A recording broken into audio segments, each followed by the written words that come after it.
Ici c'est forum, hein? Le maître Tchassé.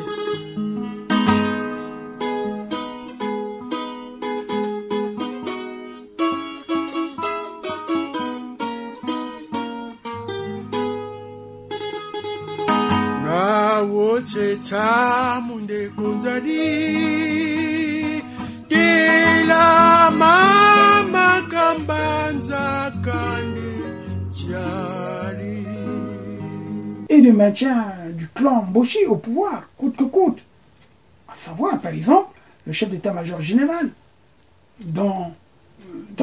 contrôle de l'armée, les commandants des zones stratégiques, que ce soit Pointe-Noire, Brazzaville, Gamboma, les directions générales de la police nationale ou régionale, le commandant de la gendarmerie nationale ou régionale, les ministres en charge de la défense, la police. C'est du jamais vu. Hein, au Congo, et même nulle part au monde, ailleurs dans le monde. Alors, aujourd'hui, lorsque nous parlons comme ça, lorsque nous disons qu'il y a l'apartheid au Congo, il y a quand même des gens qui osent dire non, il ne faut pas exagérer, il n'y a pas l'apartheid. Mais justement, l'apartheid, c'est quoi? L'apartheid, justement, c'est la politique du développement séparé, ce que les gens oublient. La mauvaise gouvernance et la corruption sont deux fléaux qui nuisent à l'émergence du Congo, des Mboshi, sur les plans économiques, politiques et sociaux. La mauvaise gouvernance touche le fonctionnement de l'appareil étatique dans son volet économique pour non-prélèvement régulier, par exemple, des impôts. Mais c'est maman qui pêche ce poisson. Elles sont toujours dans les mêmes conditions pénibles que leurs ancêtres, il y a plus de 70 ans, avec les mêmes outils primitifs, dans l'indifférence totale de Sassou. Un autre exemple. Sassou a fait construire ici et là, notamment à Brazzaville, ce qu'il a appelé les logements sociaux. Mais combien de jeunes Mboshi ou de travailleurs Mboshi en sont-ils bénéficiaires? C'est une véritable mafia. C'est une escroquerie de Sassou avec sa femme en Méranto. Et avec certains ministres qui gèrent le circuit d'attribution de ces logements dits sociaux, au coût astronomique. Si vous n'avez pas 80 millions ou 100 millions, avec un acompte de l'ordre de 20 millions, vous ne pouvez pas acquérir cette maison, alors qu'on a chassé les gens. Et lorsque on exproprie les gens, il faut d'abord les mettre dans certaines conditions. Il ne suffit pas de leur donner les moyens. Voilà comment ce pouvoir, nous sommes en droit de le critiquer. L'Assemblée nationale congolaise, le 11 janvier 1961, a adopté une loi relative au sceau de la République. Et d'ailleurs, dans son article 1, le sceau de la République est circulaire, 0 plutôt millimètres à 10. Alors, le motif central représente justement une figure féminine congolaise, assise sur un tabouret coutumier, regardant vers la droite et coiffée de fines tresses de cheveux. Elle tient sur ses genoux les tables de la loi qu'elle soutient de son bras gauche. Sur les tables sont gravés les mots « unité, travail, progrès » disposés sur 3 lignes. Le bras droit souligne la devise. Donc, et ça, c'est le sceau que Sassou a remplacé unilatéralement. Et aujourd'hui, on nous présente un sceau qui est différent, alors qu'il n'y a pas eu de loi. C'est d'une façon arbitraire que Sassou a imposé un sceau. D'ailleurs, paradoxalement, je vois parfois certains ministres garder le sceau de la République régulière, parce qu'aujourd'hui, le sceau actuel, il faut dire que c'est le sceau de la République d'Oyo. C'est l'oyocratie. Et nous insistons, c'est pour cela que nous parlons d'une mboshisation de l'État. Parce que les symboles, Sassou, en prenant l'écu, qui a été effectivement aussi adopté par le président Youlou en 63, comme je l'ai dit. Mais l'écu ne remplace pas justement le sceau, les symboles de la République, donc le sceau. Voilà. Ça, ce n'est qu'un volet, parce que je vais revenir pour parler du travail que le président Youlou a fait. Parce que nous sommes dans cette période de l'indépendance. C'est pour ça que vous voyez, j'ai mis mon nœud rouge, le nœud rouge qui symbolise le sang qui a coulé depuis l'indépendance. Et c'est... Parce que c'est impensable. Un petit pays comme le Congo, qui était bien parti avec Youlou. Je vous parlais de ses réalisations. Je parlais des nominations. Parce que nombreux oublient que, par exemple, Bernard Kolela, c'est Youlou qui l'avait nommé. Au cours de cette émission, nous allons vous parler du parcours de Sassou. Parce que Sassou, bon, est-ce qu'il est sorti instituteur adjoint? Pas, mais je vous ferai la révélation en ce moment-là. Parce qu'au moins nous avons les documents. Nous précisons les choses en fonction des documents. Nous ne disons rien. Parce que la République existe. Sous Youlou, le cahier de la République était tenu. Quand je parle du cahier de la République, tout était consigné. Et nous avons justement ces consignations. Et nous allons aussi revenir sur les accords entre la France et le Congo après l'indépendance. Et ces accords-là, ce sont ces accords que le président Fulbert Youlou voulait également dénoncer au fur et à mesure. C'est pour cela qu'il est allé voir le président Kennedy. Et je vous le dis à tout moment. Et ceux qui l'ont trahi sont là, on connaît. Et les jeunes qui se sont agités, les étudiants, à qui il a même parfois coupé les bourses, sont connus. C'est ceux-là qui deviendront des grands idéologues au Congo. Nomazala, qui a suspendu la bourse. Bon, Matsukuta était rentré, il a classé comme magistrat. Mais en tout cas, les Tister, Tikaya aussi, je vais vous dire, ils ont été, on leur avait suspendu la bourse. Et ça, les textes, je vais vous montrer ces arrêtés ou ces décrets qui précisent cela. Et les attributions de bourse, et comment Youlou également, il a choyé, il a gâté l'Issouba, qui était à l'agriculture, parce que pour lui, le fondement du pays, l'industrialisation du pays devait partir d'abord des meilleures infrastructures agro-pastorales, alors que, justement, Pascal Issouba était le mieux outillé avec d'autres. Et je vous parlais comment aussi il a attribué les bourses à Hilaire Montol. Le président Youlou était généreux, il a attribué les bourses sans tenir compte de sa tribu. Parce que parfois les gens se disaient, oui, mais Youlou a parlé en lari, mais parce qu'à l'époque, le lari était une langue nationale. C'était la 3e langue nationale. Les gens oublient cela. Et d'ailleurs, quand il avait demandé de faire seulement le lari comme langue nationale tout court, il a dit non, il y a le français, et il n'a pas voulu. Sinon, si c'était Sassou aujourd'hui, comme il est en train de faire du Mbushi, la langue nationale, tout le monde, vous arrivez dans les bureaux, on parle comme Mbushi, les gens ne comprennent rien, même pas le Lingala, ils parlent Mbushi. Ce n'est pas normal. C'est pour cela que je dis que le meilleur moyen de construire notre pays, c'est d'arriver à une fédération. J'ai fait la démonstration, je développerai ça prochainement. Le Forum Radio-Télévision des droits de l'homme est un média qui favorise la bonne gouvernance et l'état de droit, et non un outil qui incite à la haine. Nous avons la vocation de dénoncer les abus du pouvoir et les violations des droits de l'homme.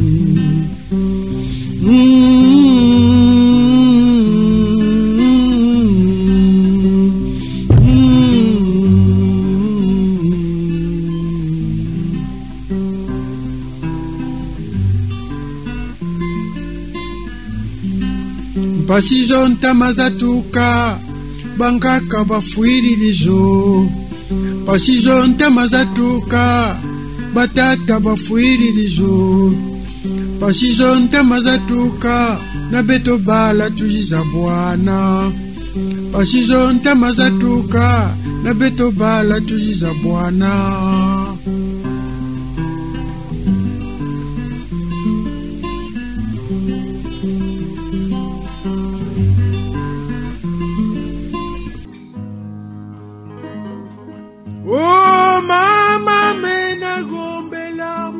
Ça devient passionnant. Passionnant. Forum FM 105.8. Bokalundi la mwana bonsana. Oh mama mena gombela mchani. De la mama kambanza kani bonsana. Na wote tamu ne bonsani. De la mama kambanza kani bonsana. Kela mama kanjemeke na mwana ngwala mama kambanza kandi. Kela mama kambanza kandi ngwala mama kanjemeke na mwana kusana.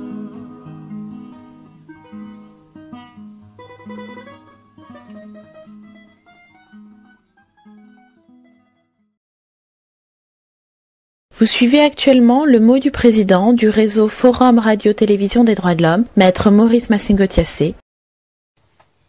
Bonjour et bonsoir. Nous allons vous parler aujourd'hui de l'état voyou de la mochisation que Sassou veut mettre en place. Alors il faut d'abord faire l'historique. Le président Fulbert Youlou, le premier président de la République, donc après l'indépendance, il a organisé le pays. Le Congo était un état de droit. Il a tout organisé, comme l'avait dit Monseigneur Nkombo. C'est un bâtisseur. Il a mis les fondations de la République. C'est vrai qu'il y a eu quelques lacunes. Nous allons revenir sur ça parce que nous allons faire 2 ou 3 émissions sur ce problème.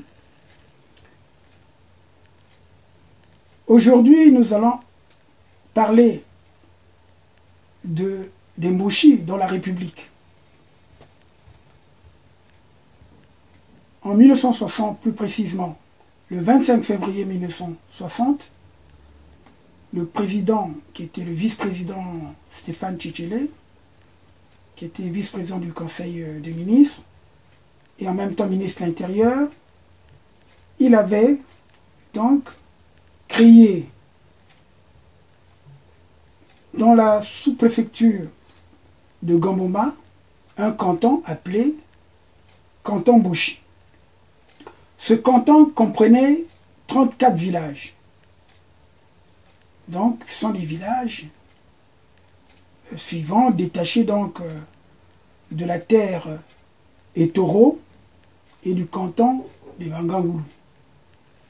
Alors, il s'agit donc, pour ces 34 villages, il y a Kai, Epounou, Obali 2, Oyali, Ozatounou, Ala, Inzie, Oleme, Andoulou, Ekie, Efundu, Oyana, Elonga, Mpassa, Ito, Ongo, Okonoso, Nguyen, Dongu, Komo, Owe, Akana, Akasa, Ongoye, Begaeko, Gilakomo, Ingima, Ongoni, Mbanza, Mosende, Ongoreala, Gamba, Bangassou, Bekanga. Alors, excusez-moi pour certains villages que je n'ai pas bien prononcés, mais en tout cas, il s'agit donc de ces 34 villages que le gouvernement du président Fulbert Youlou avait donc regroupés en un seul canton. Aujourd'hui, il y a une évolution justement discriminatoire, une évolution même très dangereuse de la mbouchisation. Et c'est ça que nous allons démontrer aujourd'hui par rapport à ce que Sassou veut faire du Congo. Sassou, donc, il est en ce moment à la tête d'un État voyou de la mbouchisation qui détruit le tissu social, comme je l'ai dit. Le président Sassou a toujours nourri une haine morbide à l'égard de tout ce qui n'est pas dirigeant Mboshi. Une version qui lui sert d'ailleurs de bouclier, parce qu'il se sert des Mboshi pour faire ce qu'il veut, alors que ce n'est pas tous les Mboshi qui sont d'accord avec lui. Donc ses premières cibles d'abord ont été les cadres et populations Kouyou, ainsi que les cadres et populations Likwala et Makwa, qui depuis de temps immémoriaux ont toujours tenu les Mboshi pour des gens de peu de valeur. Et ça c'est connu dans la partie nord. Les premiers Mboshi qui débarquent dans le nord du Congo vers les années 1850 sur la rive droite du fleuve Congo, par l'Iranga, Mpouya, en provenance de Ngombe. En fait, ils provenaient du Soudan. Alors, il y a des recherches, parce que parfois, il y a aussi des gens qui disent qu'ils viennent de l'Afrique de l'Ouest. Effectivement, ça peut être la même tribu, puisque pendant la colonisation, notamment ceux qui sont en Côte d'Ivoire, dans la région de Bassam, je pense, qui étaient des têtus, qui ne voulaient pas faire des travaux sous les ordres des colons, avaient été déportés. Ils ont été déportés juste dans ce qu'on appelait le Grand Soudan. Et à partir de là, d'autres ont immigré dans la partie Est, et finalement, ils se sont retrouvés en Afrique centrale. Bon, en tout cas, ça c'est la version qu'on donne. Ce sont les historiens qui doivent éclairer cela. Donc, je dis, les premiers Mboshi qui sont arrivés sur le territoire actuel du Congo, les Téké les appelaient les Ngoussou, c'est-à-dire hommes nus, parce qu'ils étaient toujours nus, déjà au moment de leur débarquement au nord du pays, longtemps installés dans les zones, il y avait les Pygmées, les Téké, les Kouyou, les Makwa, les Likuba, les Likwala, les Ignélé, les Bomitaba. C'est ceux-là qui étaient là bien avant. Donc, ceux-ci, donc particulièrement les Kouyou, les Makwa, les Likwala et les Téké, considèrent les Mboshi comme pour des hommes de seconde zone, notamment du fait de leur tenue vestimentaire, comme je vous l'ai dit, constituée à l'époque de cache-sexe en forme de feuilles de banane et de manioc.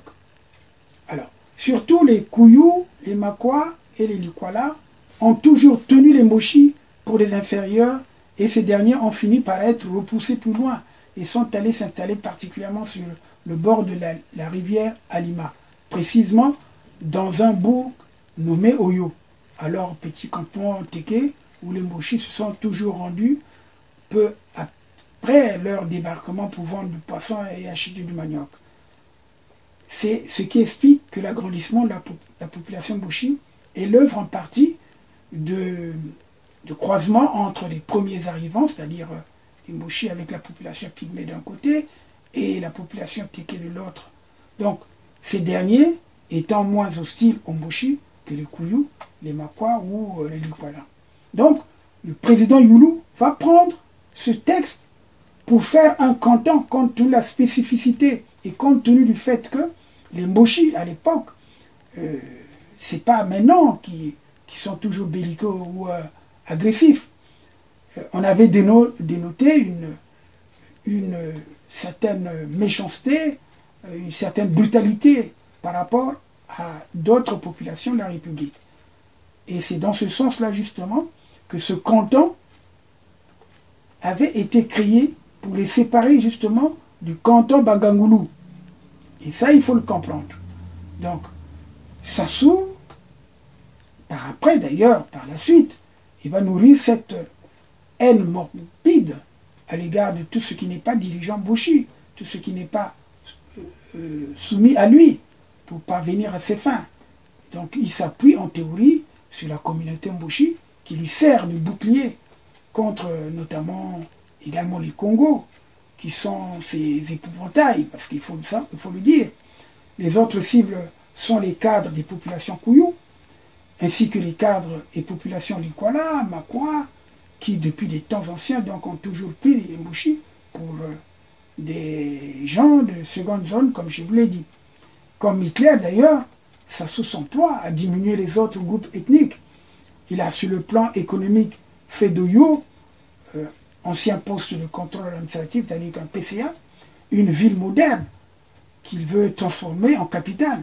Donc celle-ci est pratiquement devenue la troisième grande ville du Congo, où il est en train d'installer tous les centres économiques. Vous savez, comme je vous montre.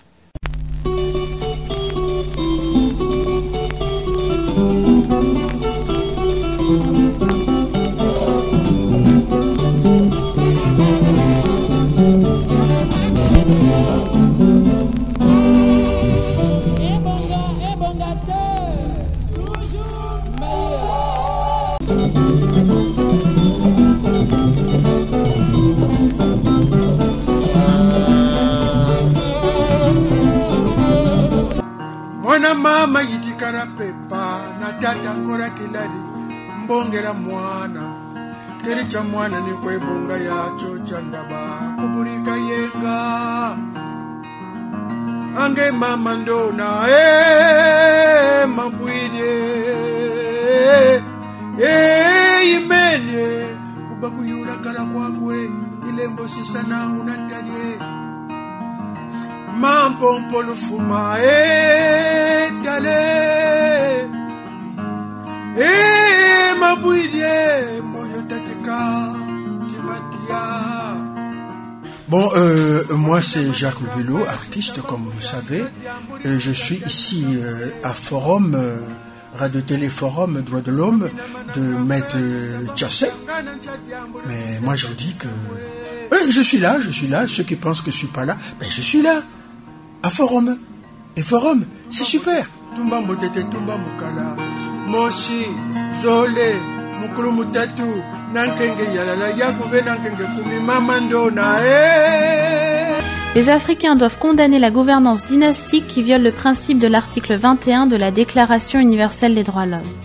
Cet article dispose que toute personne a le droit de prendre part à la direction des affaires publiques de son pays, soit directement, soit par l'intermédiaire de représentants librement choisis. Toute personne a droit à accéder, dans des conditions d'égalité, aux fonctions publiques de son pays. La volonté du peuple est le fondement de l'autorité des pouvoirs publics. Cette volonté doit s'exprimer par des élections honnêtes qui doivent avoir lieu périodiquement au suffrage universel égal et au vote secret ou suivant une procédure équivalente assurant la liberté du vote. Forum FM 105.8, la radio des droits de l'homme, pour faire échec à la désinformation. Forum FM 105.8, la radio des droits de l'homme, l'expression des sans-voix.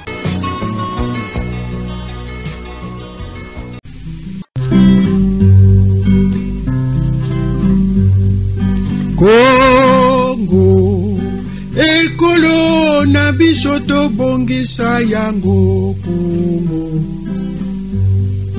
Congo, ekolo monene tobosana te Congo. Tolingana toyokana tosalisana malamu bongo tobongisa Congo. Tolingana toyokana tosalisana malamu bongo tobongisa Congo. Congo, cheto ya nene yena tufweti tomesa cheto. Congo, cheto ya mbote mbote tufweti sarila cheto. Tufweti zolo sono, tufweti salasana, mboko tutomesa cheto. Tolingana toyokana tosalisana malamu bongo tobongisa Congo. Le Forum Radio-Télévision des droits de l'homme est un média qui favorise la bonne gouvernance et l'état de droit, et non un outil qui incite à la haine. Nous avons la vocation de dénoncer les abus du pouvoir et les violations des droits de l'homme.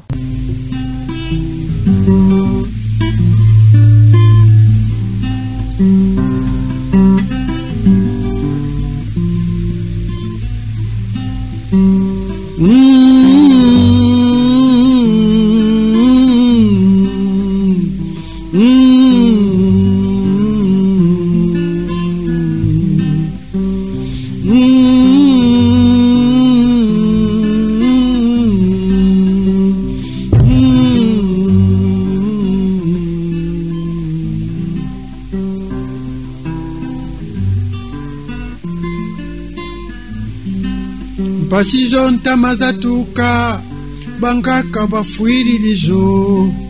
Pasizonta mazatuka batata bafuiririzo. Pasizonta mazatuka na beto bala tujiza bwana. Pasizonta mazatuka na beto bala tujiza bwana.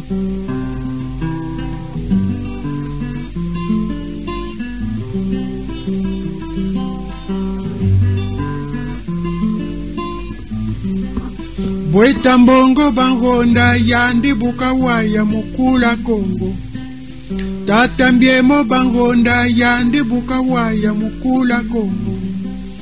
Tata milongo bangonda yandi bukawaya mukula Kongo. Bemba waenda munzari yandi bakuntela kawandiko. Bemba waenda munzari yandi bakuntela kawandiko. Machuandere nchaka shimbakana choni yandu wakula Kongo.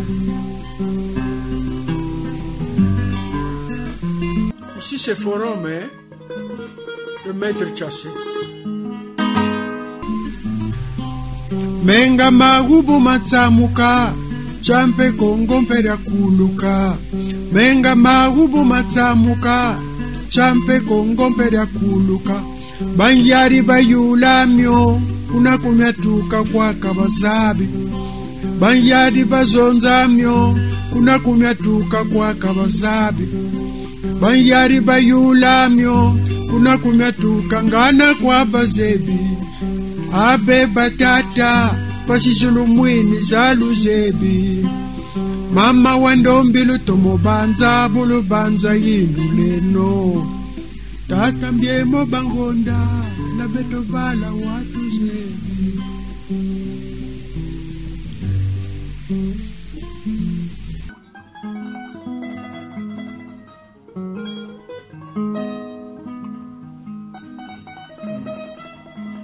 Ici c'est Forum, hein?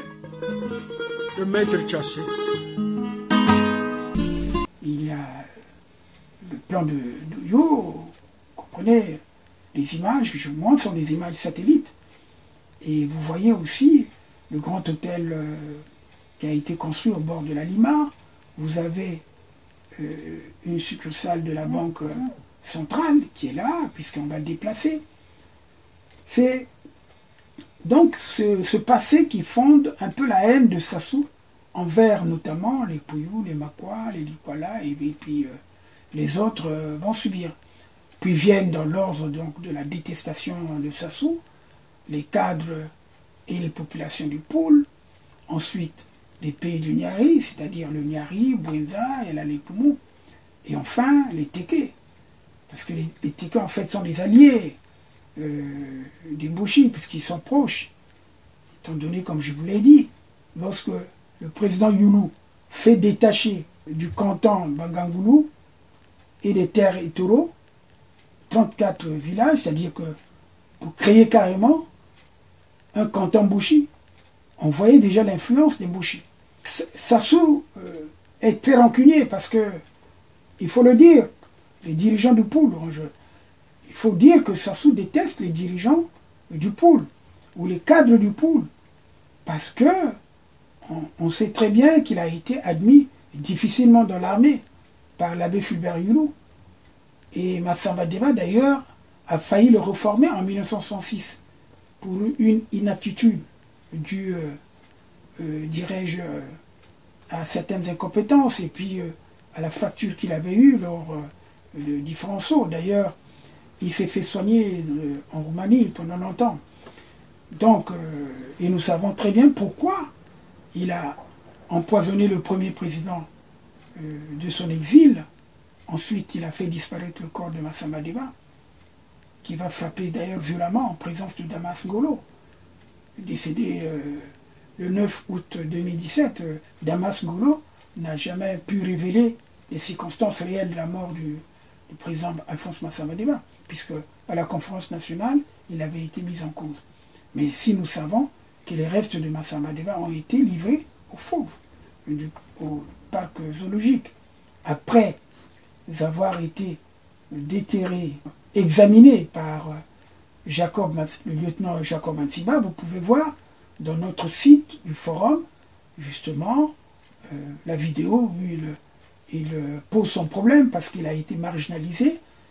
Ce lieutenant Jacob Mansiba, il avait fait une confidence, il m'avait fait une confidence au forum, les images sont là, mais il y a des choses qu'on n'a pas pu dire directement parce qu'il était venu non seulement pour me faire des confidences, mais également pour revendiquer ses droits.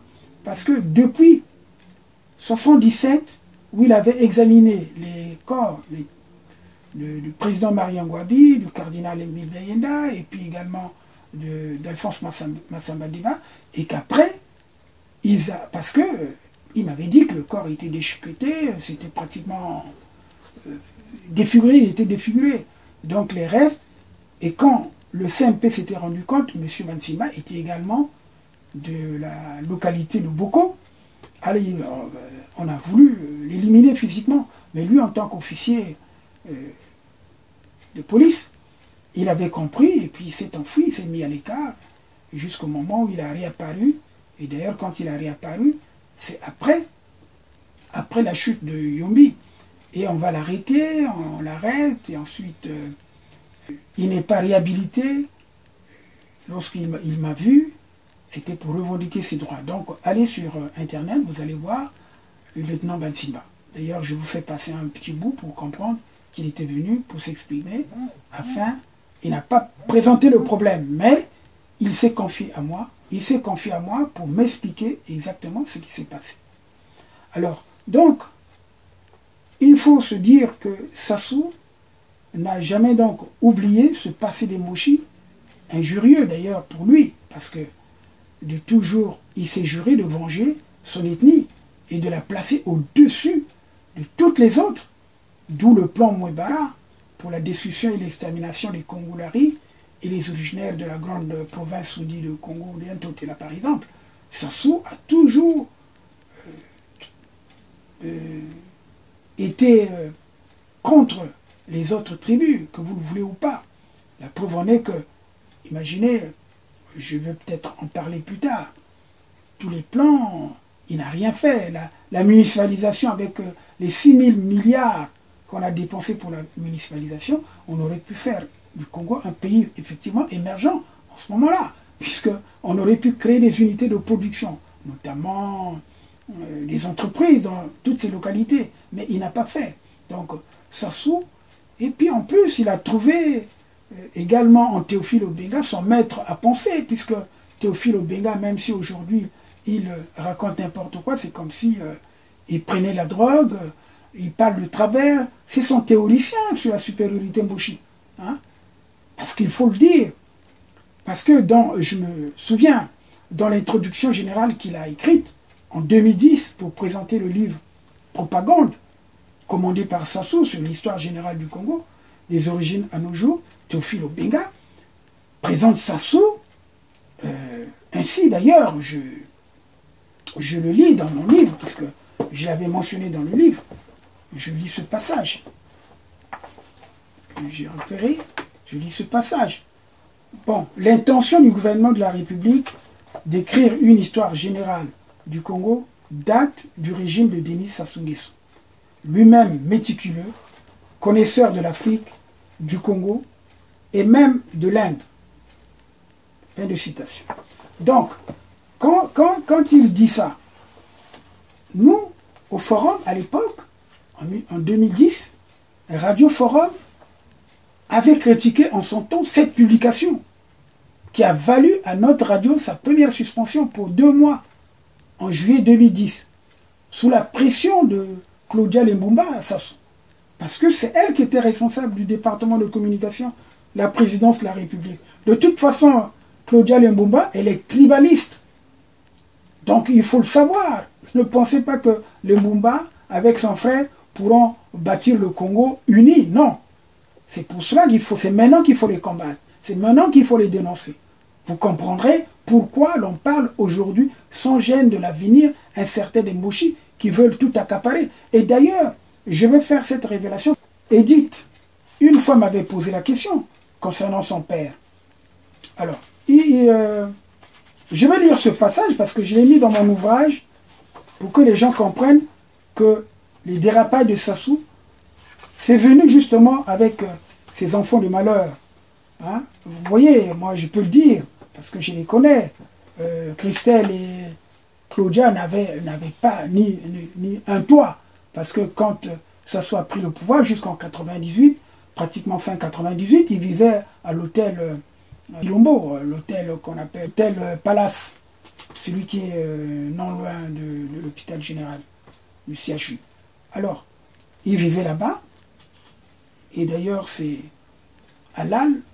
Talal, je crois, le directeur qui logeait, je crois que c'était au 2e étage. Ils avaient de suite, les deux enfants Sassou, les Kiki et Coco, hein, les enfants de malheur, celles qui ont pratiquement provoqué la mort de Edith, il faut le dire, parce que ça aussi, les gens ne le savent pas. Un jour, on reviendra sur ça, parce que je voulais également évoquer cette situation d'Edith, que je connaissais bien. Et une fois, j'ai eu un entretien en présence de son père sur... c'est celui-là que je cherche, parce que je veux restituer les propos que Edith avait tenus. Parce que ça aussi, c'est important à savoir. Et je l'ai dit, c'est dans le livre. Bon, d'ailleurs, on se demande, même si Sassou n'est pas atteint de troubles du fonctionnement mental qui se manifeste par une méfiance exagérée, des autres une sensation de menace permanente et un sentiment de revanchard inverté, on se pose bien la question de l'état mental de Sassou Nguesso lorsque il veut déplacer la capitale du Congo pour la mettre à Oyo, où toutes les infrastructures sont à Oyo. C'est vrai, il imite le dictateur Mobutu, mais vous savez ce qu'il en est de Badolité. Et il a aussi imité son maître qui l'a aidé à éliminer Marien Ngouabi, c'est-à-dire que le président Houphouët-Boigny, qui a déplacé la capitale politique, Abidjan, à Yamoussoukro. Aujourd'hui, Yamoussoukro est devenu une ville fantôme. Donc, je dis, on se pose donc cette question de l'état mental de Sassou Nguesso.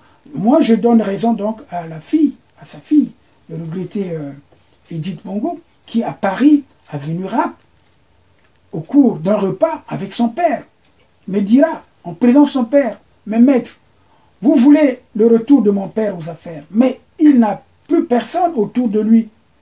Il va gouverner avec qui? Elle me pose cette question. Elle dit, laissez-le dans la solitude de sa retraite. Et lui, et moi, je lui dirai, mais nous sommes là, car personne ne peut accepter ce qui se passe au Congo depuis 1993, avec les violations de la Constitution, les violences politiques, notamment les bombardements des quartiers sud en 93-94. Moi, je n'ai jamais digéré ça, mais je pense qu'il a le droit de se présenter aux élections présidentielles en 97. Et on pourra le soutenir.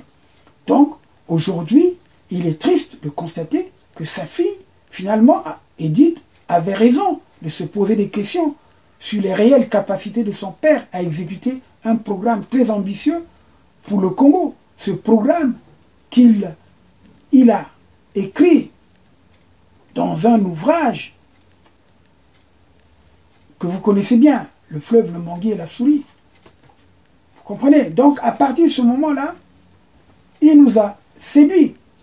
Donc, aujourd'hui, je pense que Mme Edith Bongo aurait dû admettre c'est un dérapage paternel sous l'influence, on aurait pu se dire, sous l'influence de Kiki, Coco, Bouya, Jidéo et bien d'autres. Parce que ces enfants de malheur, d'une ambition démesurée et d'une arrogance inouïe, n'avaient pas la parole devant Edith. Il faut le savoir.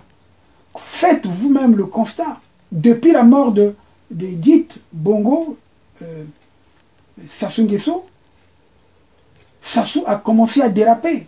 Et on peut même se poser la question si ce n'est pas Sassou lui-même qui a livré sa fille pour justement reprendre la main. Parce qu'en 2000, pratiquement 6-7, il commençait déjà à perdre parce qu'il savait que c'était son dernier mandat. Et on a vu comment il a forcé en 2009. Et en plus, en 2015, vous avez vu la violence qu'il y a eu. Donc, sa violence s'accroît tous les jours. C'est la mauvaise graine qui a germé au Congo avec l'arrivée des Kiki, Coco, Bouya, Judéo et bien d'autres. Et qui rend aujourd'hui le paysage congolais méconnaissable. Qui fait que Sassou est poussé à ce qu'il ne considère que son petit clan. Parce qu'aujourd'hui, il faut le dire, Sassou a causé 100 fois plus de mots que Pascal Lissouba. Oui. Donc, il faut le dire, comme je l'avais dit dernièrement à l'émission de Goma, et d'ailleurs nous allons refaire une autre émission bientôt. Donc on s'est fait tous avoir par Sassou Nguesso, en commençant par Monseigneur Nkombo, qui présidait la conférence nationale, l'ensemble d'abord de la conférence nationale souveraine, et du gouvernement de transition de Milongo, et du président élu Pascal Lissouba, et de Bernard Kolela, maire de Brazzaville, qui lui a redonné les forces en s'alliant à lui en 1992. Donc, moi j'ai fait mon mea culpa dans ce livre que vous voyez, que je recommande aux gens, tout ce que j'ai fait, comment j'ai rencontré Sassou, ce qu'on a fait, ce que j'ai fait, ce que je lui ai dit, et je ne le cache pas, parce qu'aujourd'hui, on avance en âge. On n'a pas le droit de faire comme les autres qui sont partis sans écrire ne fût-ce qu'une page de leur vie politique. Et lorsque on parle de ça, il y a des gens parfois qui s'énervent. Non, il ne faut pas vous énerver. Tout ce qu'on fait doit rester écrit. Et c'est pour ça que je vous ai dit, je veux reconstituer la République à partir de documents qui existent. Et d'ailleurs, je vous montre toutes les nominations que le président Youlou a pu faire. Le président Youlou a nommé des cadres. C'est lui qui a bâti la République. Il a nommé des gens sans distinction de région ni de tribu. Et ça, c'est très important à savoir. Aujourd'hui, et puis d'ailleurs, avant d'aborder cette question des nominations, je vais faire une émission spéciale sur les réalisations économiques du président Youlou. Et ces réalisations ne sont pas les choses à négliger. Parce que beaucoup de gens pensent que c'est Massamba Deba qui est venu tout mettre. Non, c'est pas le président Youlou, Premier ministre en 58, président de la République, donc il passe président de la République, donc lorsqu'on a proclamé la République, donc c'est le premier président de la République, en novembre 58, et à l'indépendance, il continue, donc c'est pour ça qu'on dit le président Fulbert Youlou a fait 5 ans au pouvoir, c'est vrai. Mais dans les 5 ans, il a bâti la nation, parce que toutes les infrastructures actuelles, ou qu'on est en train de bricoler, ou de refaire, de revoir, c'est de lui. Il a fait un plan, et nous allons parler de ce plan, le plan triennal, qui n'a coûté que 10 milliards 500 millions. Et nous allons vous donner les chiffres. Parce qu'aujourd'hui, le stade Alphonse Massamba Deba, ça faisait partie du plan de Youlou. Le plan que Massamba Deba a continué en tant que ministre du plan que Youlou avait fait partie pour malversation des fonds qui venaient des États-Unis, avec son compère, pour ne pas dire son complice, Jamais Bikouma. En tout cas, le président Youlou a fait beaucoup pour le pays, et c'est pour cela que je reviens sur ça. À la conférence nationale, on a voulu réhabiliter les choses.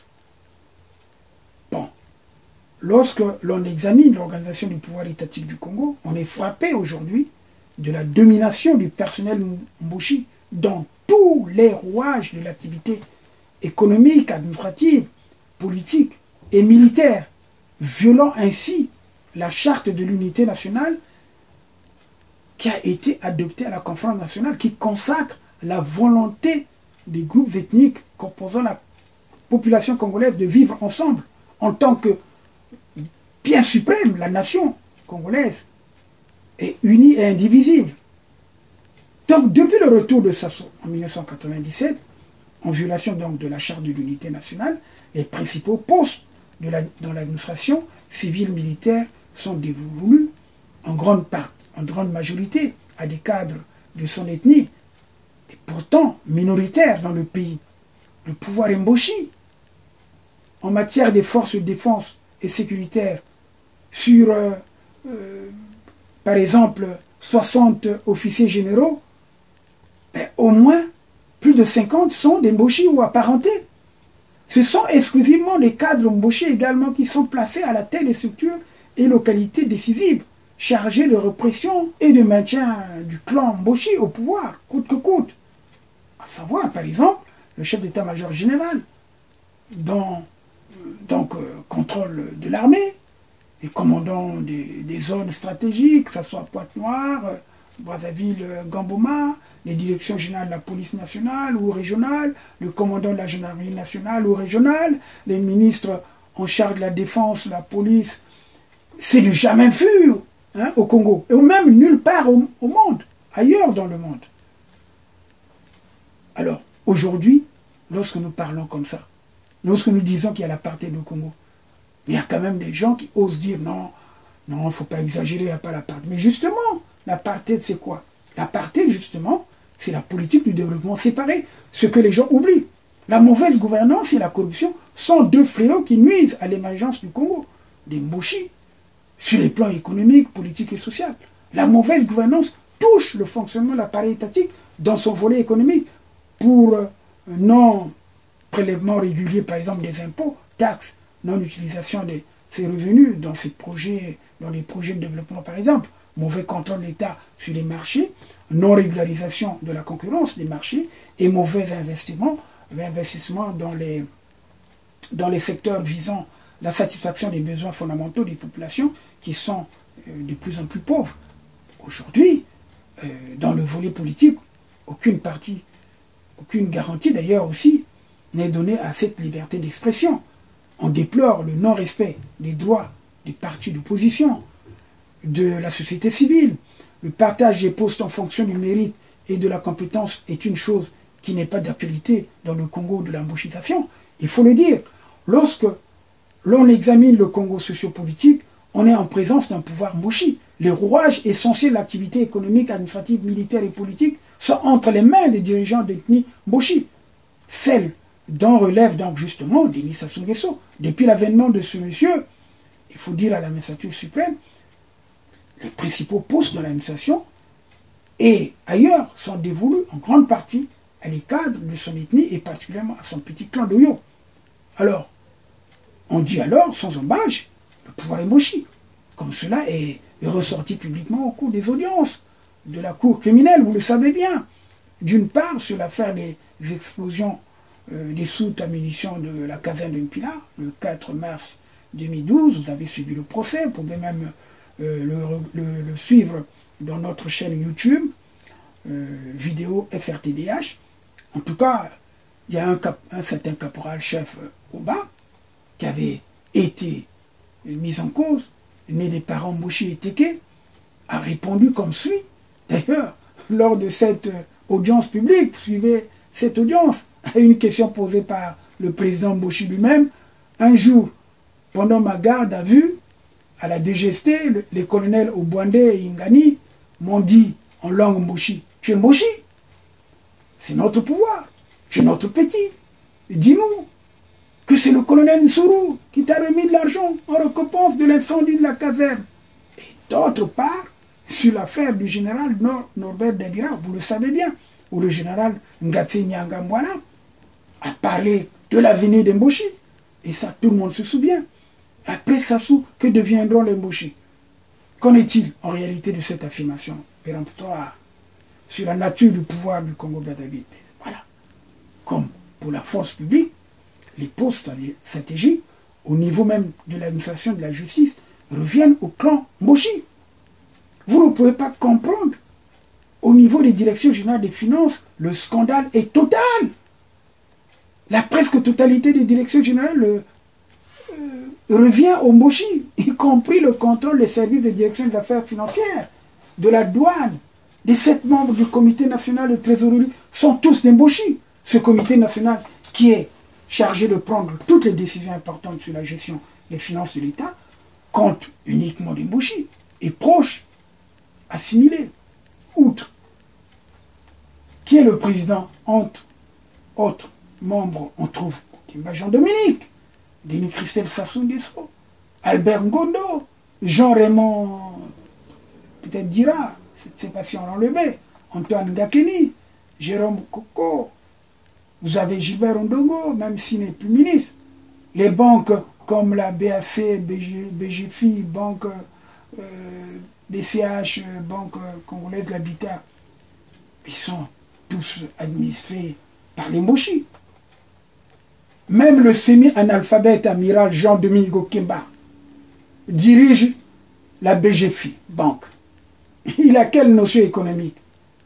C'est vrai, tu peux être responsable d'un conseil d'administration sans pour autant connaître certaines notions du secteur que tu administres en t'appuyant sur des conseillers. Mais quand même de grâce. Hein? Donc il faut quand même donner des responsabilités aux gens qui sont en mesure, ne fût-ce que de répondre sur certains points. Donc, il y a également sur les 11 préfectures, 5 sont dirigés par les Mboshi. Au niveau de certains ministères, les directeurs généraux, notamment du guichet unique, du port autonome de Pointe-Noire, sont également Mboshi. Ceux qui transfèrent les comptes suspects à l'étranger illégalement des recettes du port sont aussi Mboshi. Quant au directeur général de l'ANAC, c'est également aussi un Mboshi, si ce n'est pas un proche Mboshi. Et sur les ambassades, par exemple, venons-en. Sur la trentaine d'ambassades et la vingtaine de consulats qui existent à l'étranger, près de la moitié, aussi, plus de la moitié sont dirigés par des Mboshi. Alors, au niveau du Parlement, vous voyez vous-même les dernières élections de juillet, là, le dernier, on s'est arrangé pour faire un découpage des circonscriptions permettant aux Mboshi d'avoir un grand nombre de sièges. Et la presse, les médias d'État, ainsi que la plupart de la presse privée, sont entre les mains des Mboshi.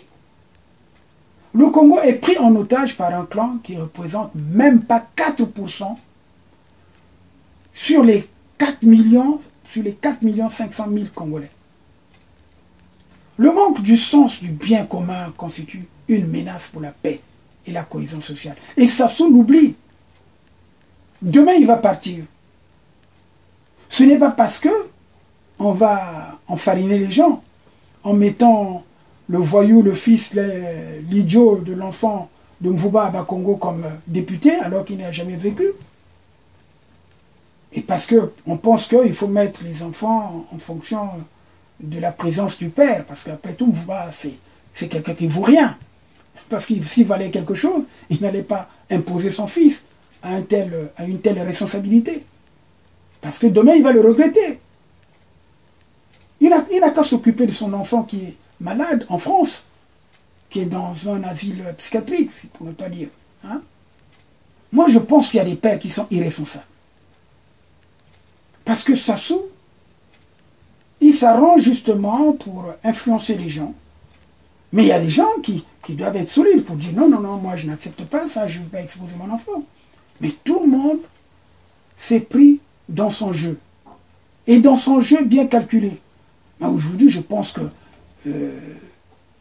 les Landry et les autres enfants de Kolela doivent le regretter. Après avoir trahi leur frère Brice Parfait Kolela, paix à son âme. Et aujourd'hui, les Honorine ou Landré, ils sont pratiquement marginalisés. Ils n'ont pas pu avoir un siège de députation, à la députation. Donc, nous ne pouvons pas citer tous ces cadres, hommes et femmes, Mboshi, qui résistent à la tyrannie et qui dénoncent les malversations financières de Sassou. Il faut le dire que dans les localités où l'ISIC Mboshi et les grandes villes où se trouve en très grand nombre la communauté Mboshi, il n'y a pas aussi d'eau, il n'y a pas d'électricité, il n'y a pas de carburant, essence, gaz, pétrole, lampant, pas de dispensaire, pas d'école, pas de route digne, malgré les bricolages des membres du clan, comme partout ailleurs. Ces populations, comme celle par exemple du quartier Massengo, dans l'arrondissement de Djilui, vivent les inondations, les érosions, comme partout ailleurs. Même les aménagements routiers et immobiliers, viaducs, stades, complexes sportifs, universités, etc., et hôpitaux, que ce soit construit dans les quartiers nord ou dans des régions du nord, ne servent qu'à embellir les alentours. Et là, d'ailleurs, même pas embellir, parce qu'aujourd'hui, j'ai suivi ce que mon frère et ami Guy Mafimba a dit à propos justement d'un drame, de la tragédie routière, où les Likoiliens ont perdu 15 de leurs enfants. Tout ça parce qu'il y a le mauvais état des routes. Tout ça parce qu'il n'y a pas des infrastructures dignes. La plus grande région du Congo est dépourvue des infrastructures valables. Alors que nous avons beaucoup de ministres qui sont de la Likoila. Mais qu'est-ce qu'ils disent? Qu'est-ce qu'ils disent? Ça, c'est dangereux, c'est grave. Parce qu'en 40 ans de pouvoir, Sassou a embauché combien de gars? Si ce n'est pas les gars de son entourage, quelques individus qu'il met dans la force publique. Alors, qu'est-ce que Sassou a-t-il fait à Kangambanzi? Qu'est-ce qu'il a fait à Obuya, à Ongoni, à Chikapika, à Olombo, à Abala? Même si les gens disent, mais les villes commencent à s'embellir et tout, mais bien sûr, parce que ceux qui volent l'argent, les différents députés, différents responsables, quand ils viennent construire, également, ils ont des adeptes. Tous ces députés, tous ces gars qui ont des responsabilités dans l'administration, ils volent l'argent justement pour aller embellir l'arrière-pays. Dans ces lieux, je dirais, vous voyez, dans la cuvette ouest démunie, avec la Sangha, la Likoila, même la cuvette centrale, c'est pas seulement Oyo qui est aujourd'hui devenue une ville, on peut dire moderne. En tout cas, le boulevard énergétique promis par Sassou ne vient jamais. Nous savons très bien le défectueux barrage du Mboulou qui a coûté plus de 200 milliards de francs CFA au Bamon. Et il manque des médecins dans les districts Mboshi, comme partout ailleurs. C'est dire que toutes les communautés, y compris les Mboshi, sont logées par Sassou à la même enseigne. Il faut le dire. Il faut le dire. À titre d'exemple, Sassou Nguesso, chaque fois, depuis qu'il est à Oyo, il s'approvisionne en poisson d'eau douce au marché des paysans de Bokwele, proche des Doubs. Mais c'est maman qui pêche ce poisson. Elles sont toujours dans les mêmes conditions pénibles que leurs ancêtres, il y a plus de 70 ans, avec les mêmes outils primitifs, dans l'indifférence totale de Sassou. Un autre exemple. Sassou a fait construire ici et là, notamment à Brazzaville, ce qu'il a appelé les logements sociaux. Mais combien de jeunes Mboshi ou de travailleurs Mboshi en sont-ils bénéficiaires? C'est une véritable mafia. C'est une escroquerie de Sassou avec sa femme en Méranto. Et avec certains ministres qui gèrent le circuit d'attribution de ces logements dits sociaux au coût astronomique. Si vous n'avez pas 80 millions ou 100 millions, avec un acompte de l'ordre de 20 millions, vous ne pouvez pas acquérir cette maison, alors qu'on a chassé les gens. Et lorsque on exproprie les gens, il faut d'abord les mettre dans certaines conditions. Il ne suffit pas de leur donner des moyens. Voilà comment ce pouvoir, nous sommes en droit de le critiquer. Ça, ce n'est qu'un volet, parce que je vais revenir pour parler du travail que le président Youlou a fait. Parce que nous sommes dans cette période de l'indépendance. C'est pour ça que vous voyez, j'ai mis mon nœud rouge, le nœud rouge qui symbolise le sang qui a coulé depuis l'indépendance. Et c'est... Parce que c'est impensable. Un petit pays comme le Congo, qui était bien parti avec Youlou. Je vous parlais de ses réalisations. Je parlais des nominations. Parce que nombreux oublient que, par exemple, Bernard Kolela, c'est Youlou qui l'avait nommé. En fait, qui l'a aidé, parce qu'il était infirmier d'État, le 1er février 1960. Et il était sur le même arrêté avec Diawara Kader, celui qui sera d'ailleurs le fiancé de Antoine Tchibouta, que Sassou va ravir, l'oncle à Diawara Ange. Et ça, c'est des choses que je pourrais peut-être vous parler plus tard. Je vais vous parler également des permis géologiques et miniers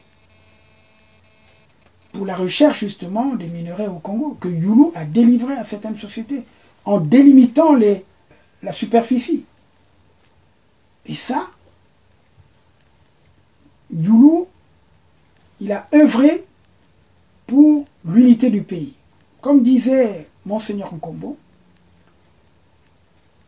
il y a donc l'hymne, unité, travail et le progrès. L'Assemblée nationale congolaise, le 11 janvier 1961, a adopté une loi relative au sceau de la République. Et d'ailleurs, dans son article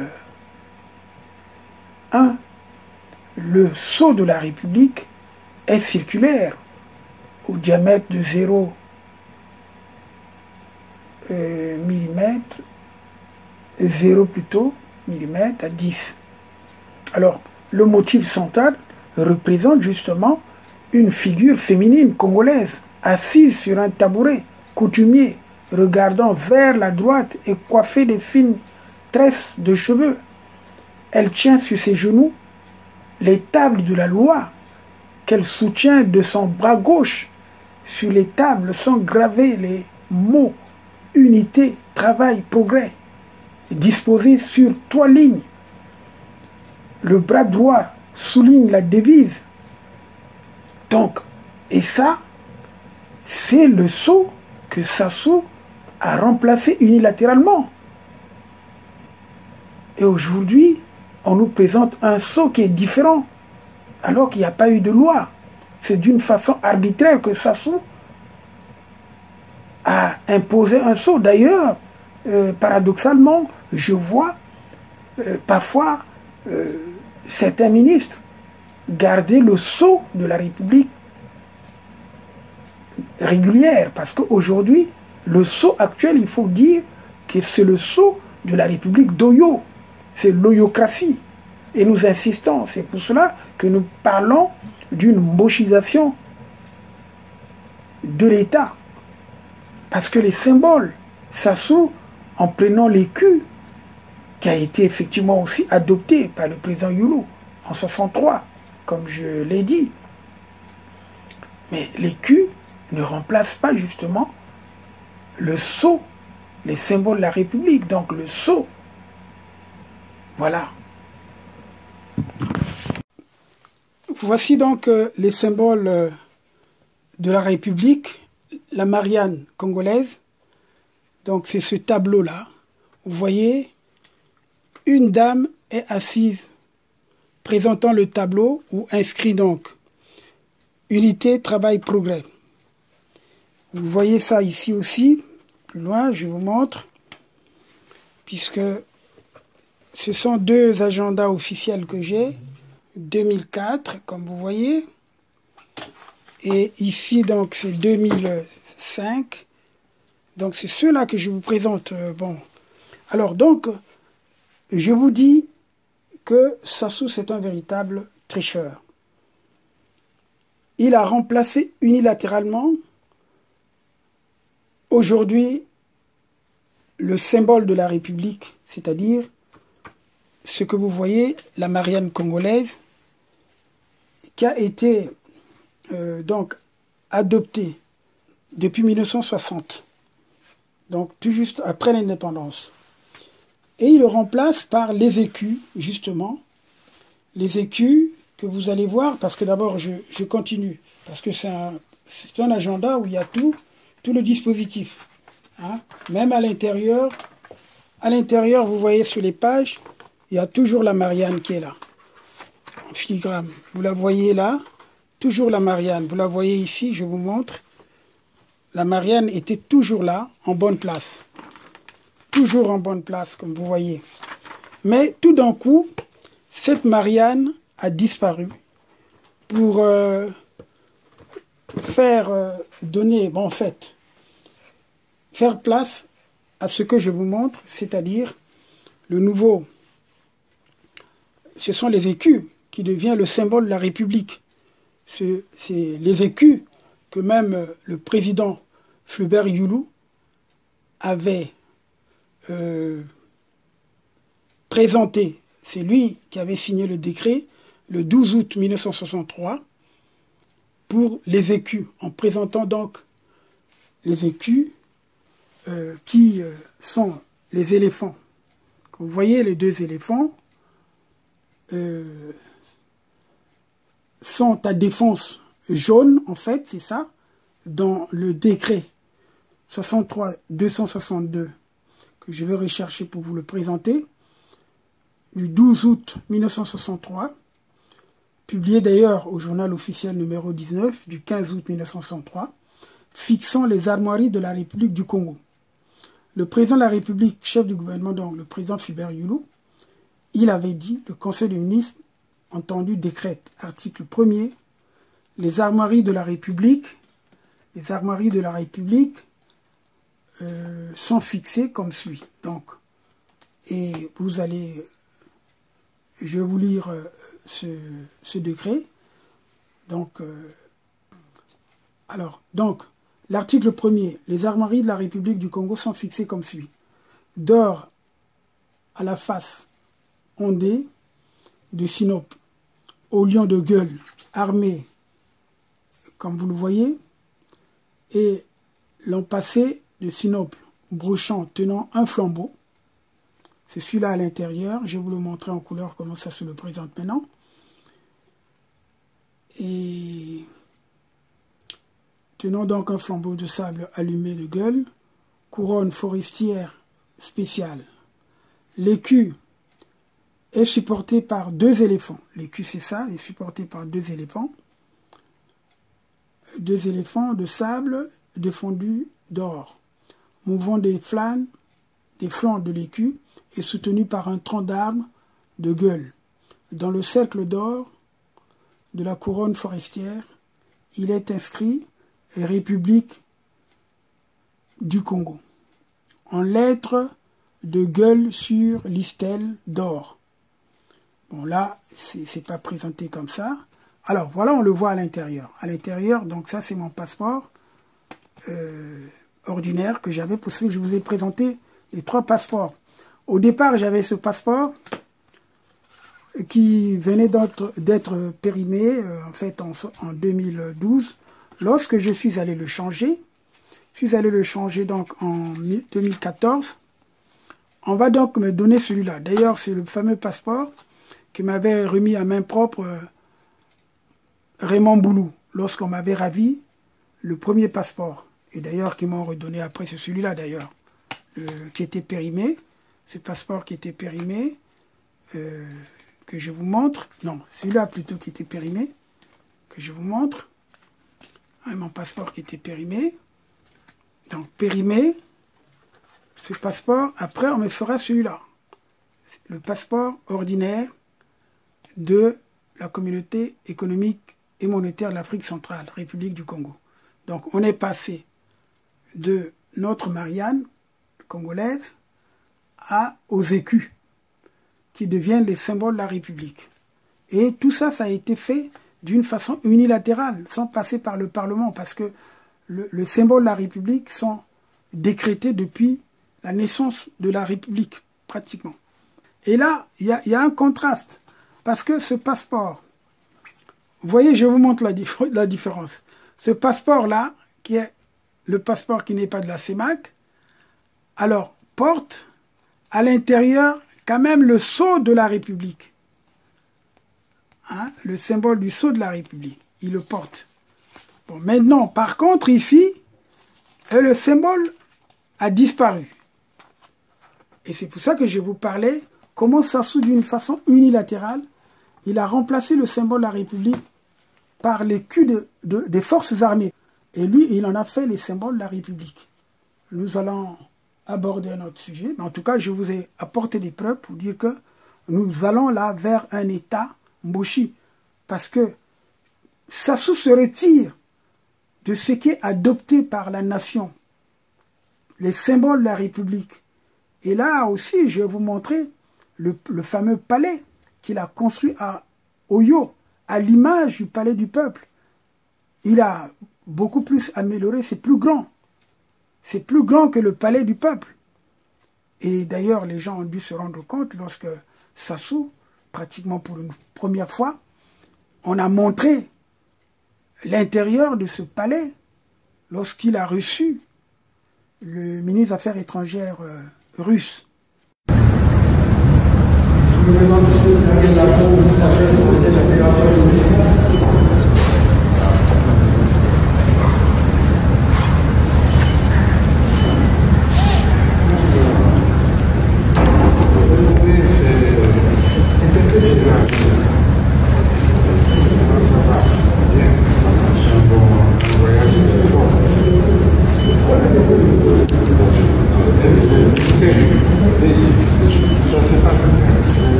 Donc, nous allons revenir sur ça, mais je voulais quand même aborder une question.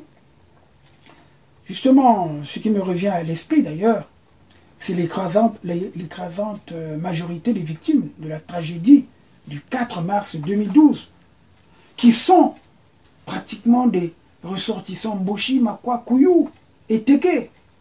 10 ans après, ils ne sont pas relogés. La plupart ne sont pas indemnisés.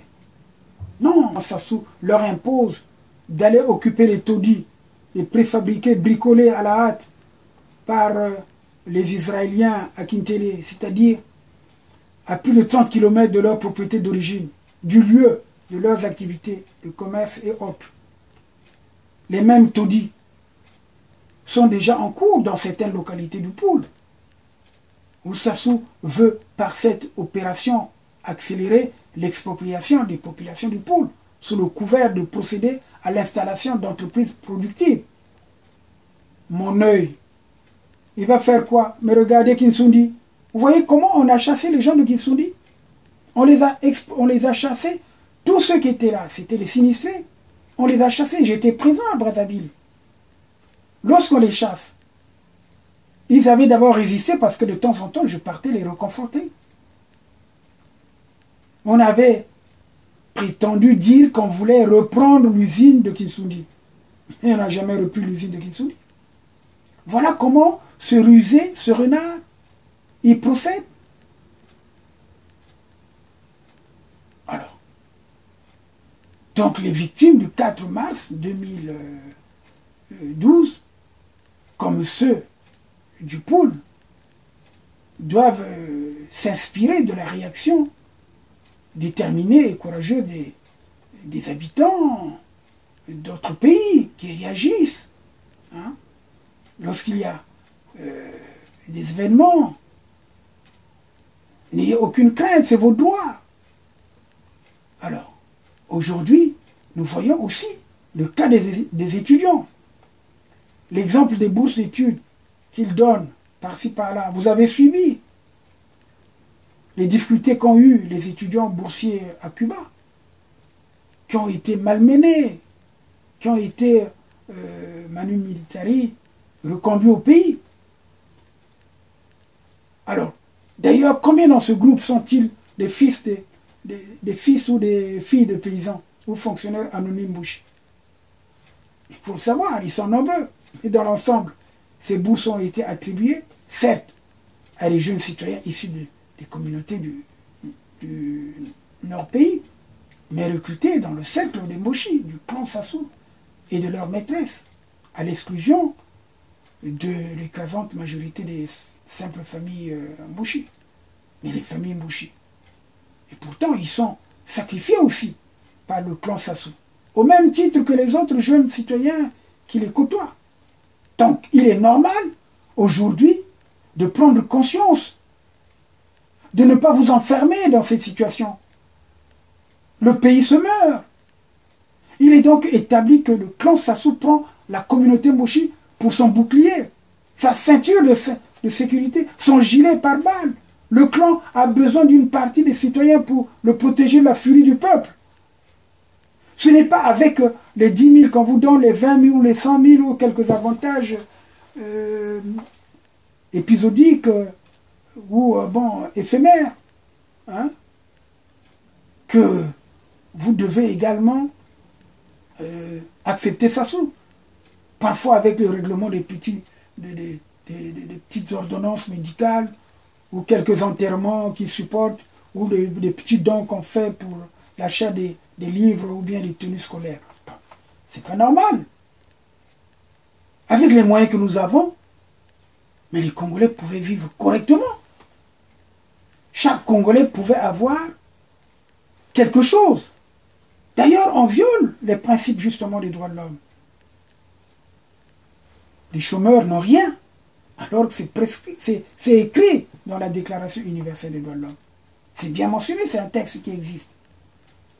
En octobre 2015, le clan Sassou avait distribué dans les quartiers nord de Brazzaville les sacs d'argent, ce qu'on appelle les ngiri, et même des armes, à certains cadres civils et militaires, ainsi qu'à d'anciens cobras, avec ce mot d'ordre qui est connu. C'est notre pouvoir que les gens du Sud veulent faire tomber. Ne vous laissez pas tromper, tout en encadrant cette zone de dizaines d'engins de répression pour intimider la population.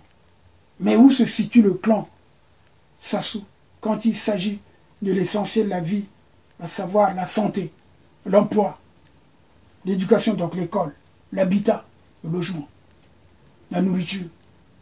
Les Congolais meurent de faim, l'habillement pour tous les habitants, y compris les Mboshi. Alors, ce sont les droits de l'homme, c'est ce que moi je défends, les droits fondamentaux.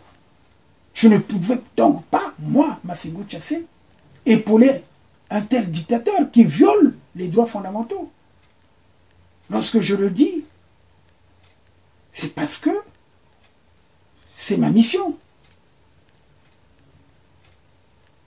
Si la protection des droits de l'homme n'était pas ma vocation, je ne serais plus en vie. Parce que lorsque j'ai soutenu ma thèse, j'avais conclu en disant la protection des droits de l'homme, c'est la manifestation de l'amour du prochain. Et oui, c'est la manifestation de l'amour du prochain. Vous ne pouvez pas vouloir défendre les droits d'autrui si vous ne les aimez pas. Sassou n'aime personne, il n'aime que lui-même. Vous avez vu l'hôtel qui vous a... plutôt le palais qu'il a construit à Oyo. Je vous avais prévenu que Sassou était en train de construire un palais plus grand que celui du palais du peuple officiel à Brazzaville. Donc, aujourd'hui, je voulais aussi revenir sur l'esprit satanique de Sassou. Par exemple, ce qui est mentionné, je crois qu'il y a quelque chose qui circule. On dit qu'il n'y a plus de pétrole, il n'y a plus de carburant au Congo. Mais nous savons très bien que depuis le hold-up de mars 2016, on nous parle du Congo émergent en 2025. Oui, mais on comprend. L'État Moshi d'Oyo, oui, est en voie d'émergence, il faut le dire. Pendant que les étudiants broient du noir et sont dans des conditions inadmissibles. Le cancre de Kiki vient de poser la première pierre à Oyo pour l'université libre en coopération avec le Maroc. Vous avez vu les images, je les ai vues il y a 2 jours, je pense. Il y a plusieurs moyens de blanchir l'argent sale. Kiki, c'est ça. Parce qu'aujourd'hui, ils sont tellement contrôlés qu'ils veulent passer par des Marocains pour construire un établissement, une université libre. Comment peut-on faire croire aux Congolais qu'il n'y a pas de carburant partout, à Brazzaville comme à Pointe-Noire ou à l'intérieur du pays, alors qu'on sait que la production du pétrole est abondante? Et dire encore qu'à Oyo, à plus de 900 km de Pointe-Noire, le niveau des stocks déborde même dans les soutes pour couvrir les besoins de l'Oyocratie. Où part la production de nouveaux champs importants de pétrole? Où? Qu'on nous le dise. Où sont d'ailleurs les 6 millions de barils pour l'approvisionnement du marché local? Ça se donc en esprit satanique, il fait souffrir volontiers les Congolais. D'ailleurs, dans sa lettre que nous avons rendue publique, parce que nous l'avons rendue publique, nous allons vous le montrer, cette lettre dont on parle justement, le fameux plan Mwebara, je l'ai rendu public, parce que je l'avais eu d'une éminente personnalité du Nord. Donc, cette lettre, aux membres du comité mixte d'action spéciale, le 7 janvier 2000, ça se écrivait ceci: nous devons nous appuyer sur la force comme moyen de conservation du pouvoir. Et il le dit, donc,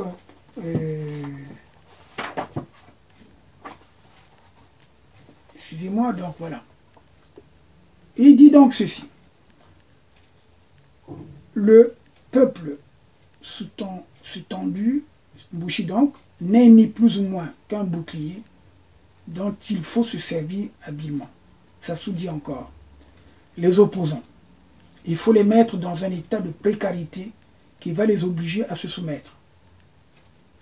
Mais c'est surtout lors de ces entretiens avec les Mouénés et Kani de la Cuvette et les plateaux nord que le président Sassou donne sa claire vision du pouvoir, notamment lorsqu'il souligne en langue moshi. Ça nous a été transcrit: le chef est choisi par l'éternité.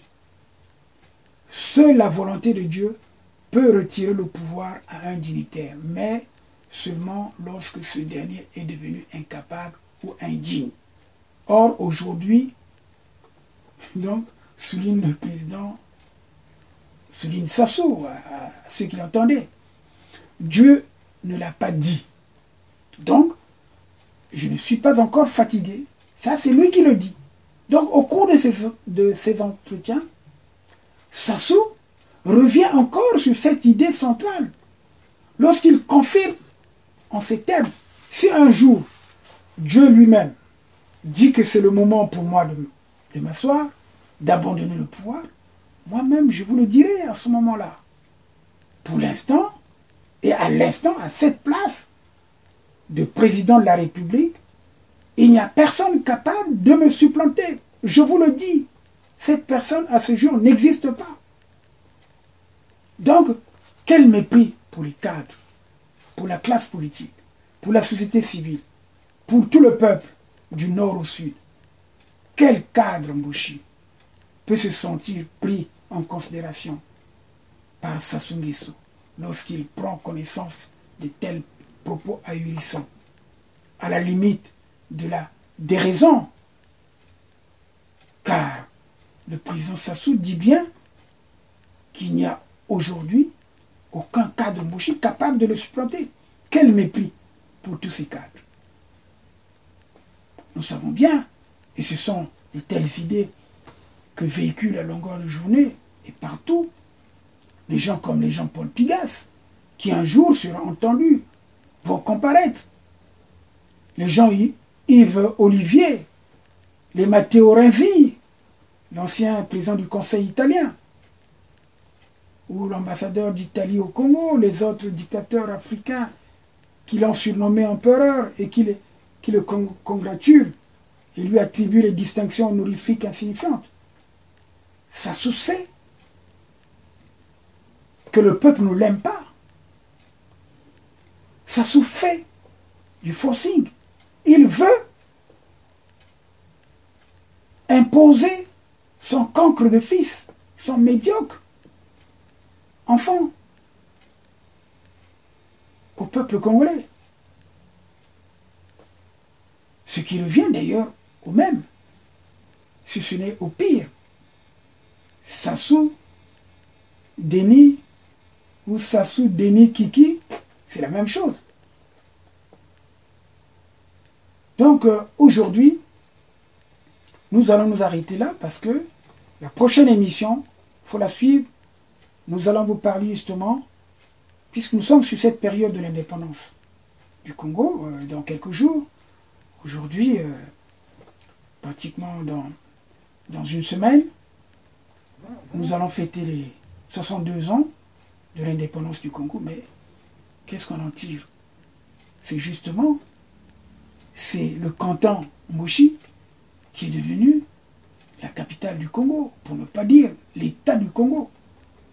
Donc nous allons poursuivre cette émission pour vous évoquer ces différentes réalisations du président Youlou. Toujours, d'ailleurs, au cours de cette émission, nous allons vous parler du parcours de Sassou.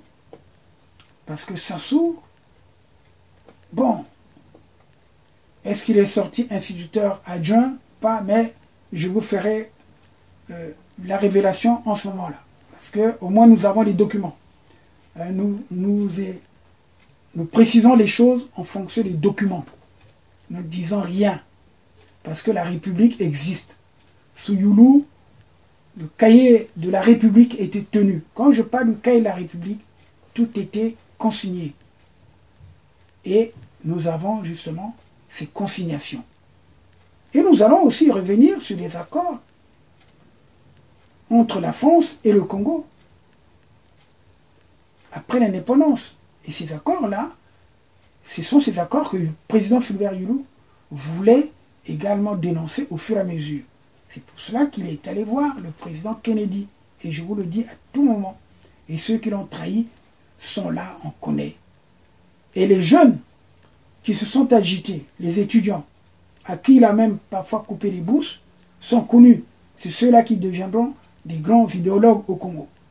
Hein, je peux citer, par exemple, également Matsokota qui est mort, parce qu'effectivement, il y avait Nomazana, qui a suspendu la bourse. Bon, Matsukuta a été rentré, il a classé comme magistrat.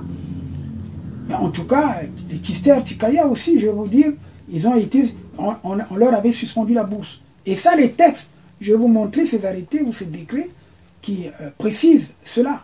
Et les attributions de bourse, et comment Yulu également, il a choyé, il a gâté l'Isuba, qui était à l'agriculture, parce que pour lui, le fondement du pays, l'industrialisation du pays devait partir d'abord d'une des meilleures infrastructures agro-pastorales, alors que justement Pascal Issouba a été le mieux outillé avec d'autres.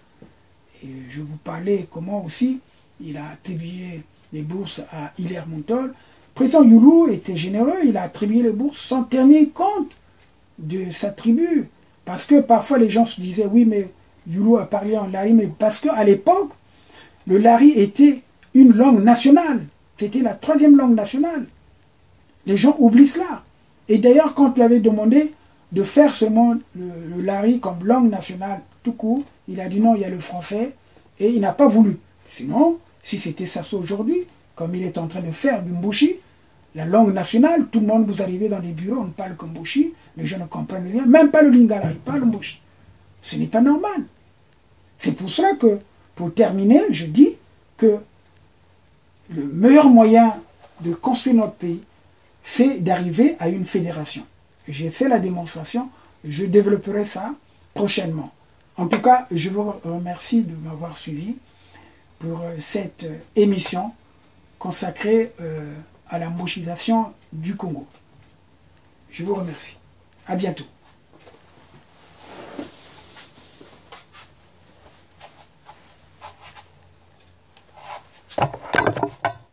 Nous émettons 24 heures sur 24. Pour nous capter sur Internet, il suffit de taper tout simplement www.radiofrtdh.org.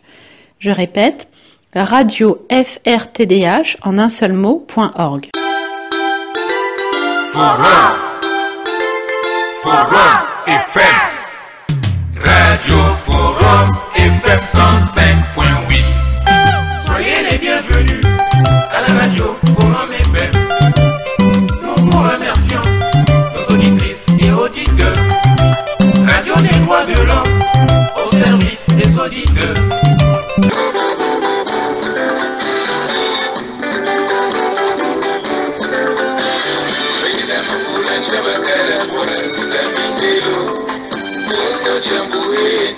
Forum FM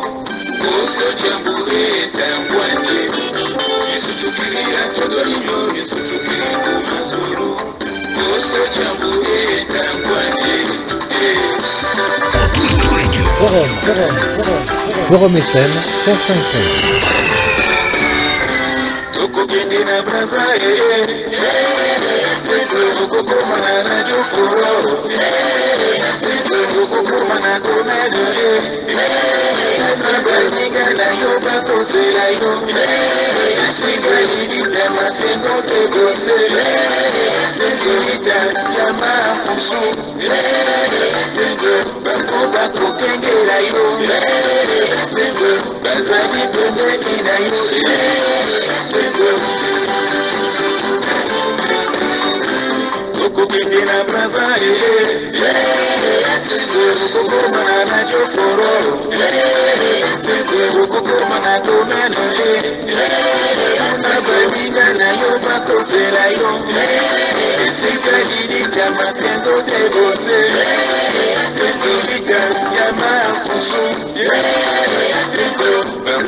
Forum FM 105.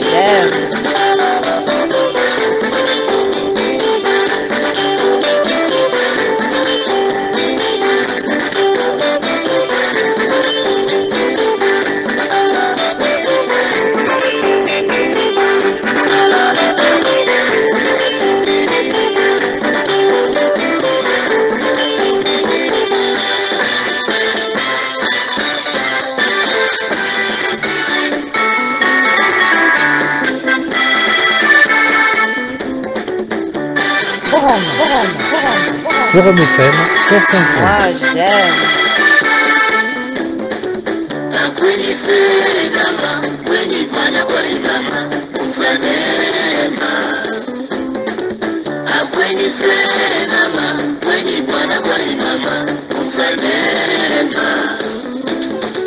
Masengo pro ambonero pinamane meja semo kalunde enoko weni senama weni pana kwani mama usalema apweni senama weni pana kwani mama usalema sororo sabuki ngachimena umbira bibango bitelema mkungwa ngambia mkungu Weni senama, weni pana kwani mama, usalema.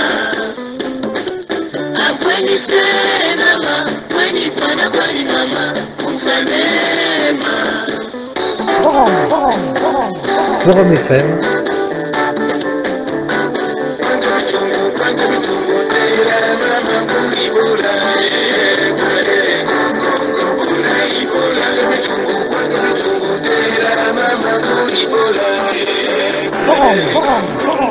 Forum FM 105. Moi j'aime.